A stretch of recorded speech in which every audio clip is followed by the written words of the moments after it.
but Alex, the person with a terrific career in one of the largest spirit companies. So you've seen the world, you've managed businesses of different sizes. If you were to give advice to Spanish and Italian mid-size food and beverage producers today, we are almost at the end of June. There is this question mark of what's going to happen in the summer. A lot of outlets in the on-premise are not reopening. The ones who are reopening, to be honest with you, they probably don't have a lot of cash. So if they have a business, you'll see your payments being delayed via distributors, via wholesalers. So the situation is not very pinky, so to speak, or rosea, as we say in Italian. But what would you recommend, to these guys who have companies in food and beverages from 50 to 100, 150 million euros? What can they do? What they should do? What should be their thinking and their approach?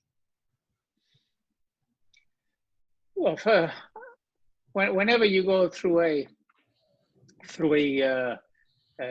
earthquake, when an earthquake hits your home, the first thing you need to do when you rebuild it is to check which parts of the walls are still strong and standing, and which parts you need to knock down and rebuild. Yeah.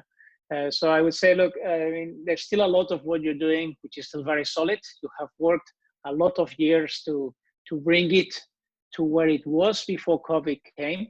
So check what's still there. Who can you work with? How can you take care of your customers, of your partners? How you can work with each other, perhaps in a more collaborative way than before, because you're going to need each other. They're going to be probably in the same boat as you are, and make sure that you have that solid footing that keeps you safe and where you can still sleep at night.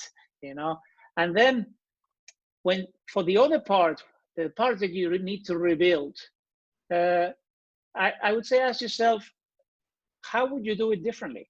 You had a house before, you lived in it, there were things you loved and it was your memories, but there were things that even when it was up, you wanted to change, and it was you didn't have the money or you didn't have the time.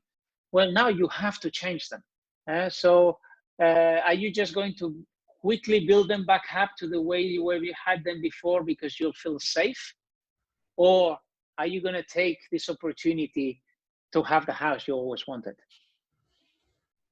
I think that's great advice. Thank you.